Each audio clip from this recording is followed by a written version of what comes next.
Assalamualaikum warahmatullahi wabarakatuh. Halo teman-teman, perkenalkan nama saya Yuliana Iyakaka, mahasiswa dari IIK Strada Indonesia, program studi S1 Keperawatan dengan mata kuliah promosi kesehatan. Ini saya akan menjelaskan sedikit mengenai penyakit malaria untuk memenuhi tugas dari mata kuliah promosi kesehatan. Yang pertama, ada yang tahu apa sih itu malaria? Penyakit malaria adalah penyakit yang disebabkan oleh parasit malaria atau Plasmodium, bentuk aseksual yang masuk ke dalam tubuh manusia yang ditularkan oleh nyamuk malaria atau Anopheles betina. Definisi lainnya adalah suatu jenis penyakit yang menular disebabkan oleh agen tertentu yang efektif dengan perantara suatu vektor dan dapat disebarkan dari sumber infeksi kepada host. Malaria dapat menyerang semua orang, baik laki-laki maupun perempuan, dan semua umur, baik anak-anak atau orang dewasa. Yang kedua, adapun penyebab malaria yaitu organisme penyebab malaria adalah protozoon dari genus Plasmodium, yaitu yang pertama Plasmodium vivax. Plasmodium vivax ini cenderung menimbulkan gejala yang lebih ringan. Yang kedua, Plasmodium oval. Malaria yang disebabkan oleh parasit Plasmodium oval ini tergolong tidak terlalu berbahaya yang mengancam jiwa, namun tetap harus berwaspada karena malaria yang disebabkan oleh parasit ini dapat menyebabkan anemia atau kekurangan darah. Yang ketiga, Plasmodium malaria. Malaria yang disebabkan oleh parasit Plasmodium malaria menimbulkan gejala setelah lama terinfeksi parasit. Oleh karena itu, penderita malaria ini akan mengalami gangguan fungsi organ ginjal. Yang keempat, Plasmodium falciparum.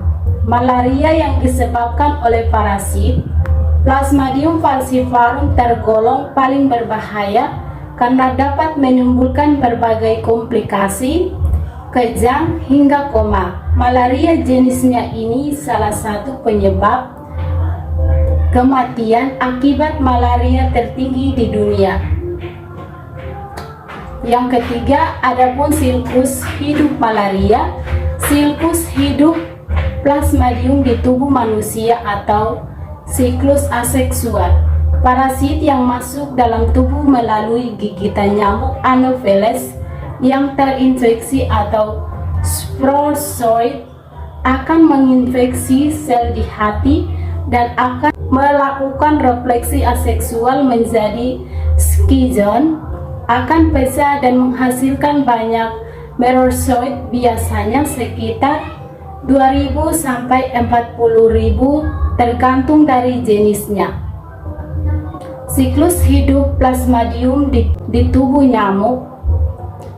Pembiakan seksual atau sporogoni, mikrogamen dan makrogamen yang terhisap dari darah manusia yang terinfeksi.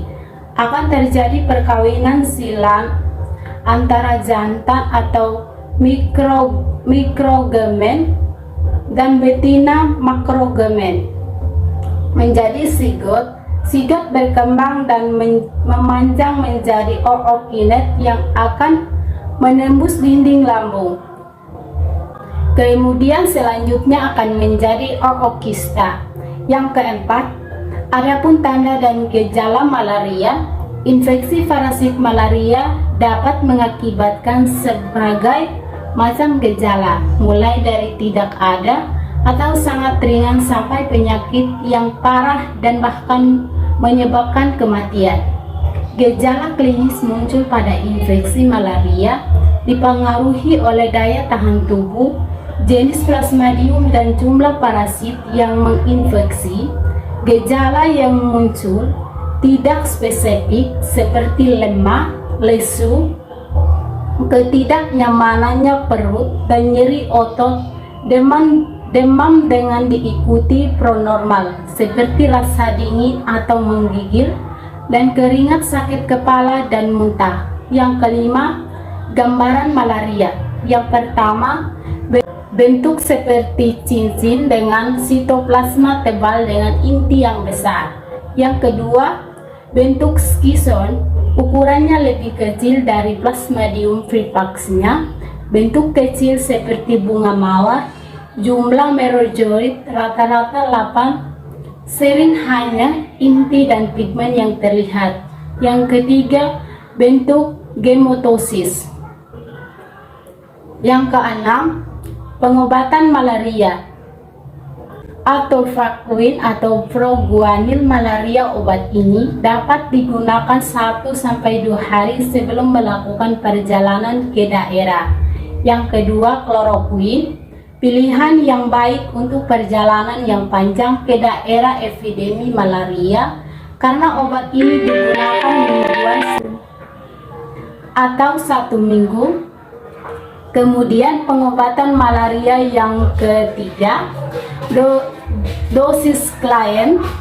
Obat ini dapat diambil 1-2 hari sebelum tiba di tempat epidemi malaria.